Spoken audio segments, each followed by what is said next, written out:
Hello అండి, welcome to మా interest మనపై కిచెన్. ఇవాళ చేయబోయే రెసిపీ క్యాప్సికమ్ కర్రీ చేస్తున్నానండి. ఇక్కడ క్యాప్సికమ్ మనం ఇలా కట్ చేసుకొని దీని లోపల ఉన్న సీడ్స్ అంతా కట్ చేసి పెట్టుకుందాము.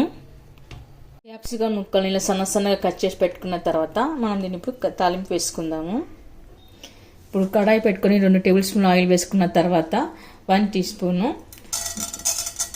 మినపప్పు వేసుకుందాము. అలాగే కొద్దిగా జీలకర్ర కూడా వేసుకుందాము. ఆ తర్వాత ఇప్పుడు సన్నగా కట్ చేసి పెట్టుకున్న ఆనియన్ ముక్కలు కూడా వేసుకుందాము. ఆ తర్వాత కచ్చా పచ్చగా దంచి పెట్టుకున్న 4 వెల్లుల్లి రెబ్బలు కూడా వేసుకోవాలి. ఆ తర్వాత ఇప్పుడు కొద్దిగా కరివేపాకు కూడా వేసుకోవాలి. తర్వాత కొద్దిగా పసుపు వేసుకోవాలి. ఆ తర్వాత ఇప్పుడు సన్నగా కట్ చేసి పెట్టుకున్న టమాటా ముక్కలు కూడా వేసుకోవాలి. ఆ తర్వాత కొద్దిగా సాల్ట్ వేసుకోవాలి. ఆ తర్వాత సన్నగా కట్ చేసి పెట్టుకున్న క్యాప్సికమ్ కూడా వేసుకోవాలి. ఒకసారి అంతా బాగా కలుపుకొని పెట్టుకుందాము. ఇలా అంతా కలిపి పెట్టుకున్న తర్వాత మనం ఇప్పుడు 2 మినిట్స్ మగ్గించుకోవాలి. తర్వాత ఇప్పుడు మూత తీసుకుందాము. మరీ మెత్తగా మగ్గించుకోరాదండి, హాఫ్ బాయిల్ అయితే సరిపోతుంది. ఆ తర్వాత ఇప్పుడు మనం రెడ్ చిల్లీ పౌడర్ వేసుకుందాము. మీరు ఎంత కారం తింటే అంత చూసి వేసుకోండి. తర్వాత కొద్దిగా సాల్ట్, ఇందాక వేసాం కదా, ఇప్పుడు చూసి వేసుకోండి.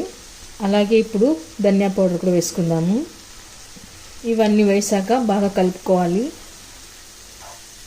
ఇవన్నీ వేసి బాగా కలుపుకున్న తర్వాత ఇప్పుడు మూత పెట్టాల్సిన అవసరం లేదండి, అలానే ఉడికిపోతుంది. మరి మెత్తగా ఉడికితే బాగుండదు క్యాప్సికమ్ కర్రీ.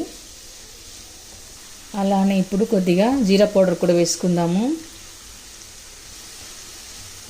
తర్వాత ఇట్లంతా కలిపి పెట్టుకున్న తర్వాత మనం చూడన్నా ఎండు కొబ్బరి పొడి వేయాలండి. కొబ్బరి పొడి వేయడం వల్ల చాలా టేస్ట్ వస్తుంది క్యాప్సికమ్ కర్రీకి. తర్వాత అంతా కలిపి పెట్టుకోవాలి. ఇప్పుడు చివరన కొత్తిమీర వేసి గార్నిష్ చేసుకుందాము. కర్రీ రెడీ అయిందండి. ఇప్పుడు సర్వింగ్ బౌల్లోకి తీసుకుందాము.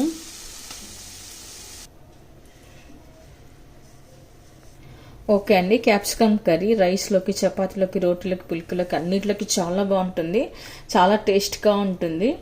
మీరు కూడా ఒకసారి ట్రై చేయండి. మీకు ఎలా కుదిరిందో కామెంట్స్లో పెట్టండి, లైక్ చేయండి, షేర్ చేయండి. తప్పకుండా మన ఛానల్ని సబ్స్క్రైబ్ చేయండి.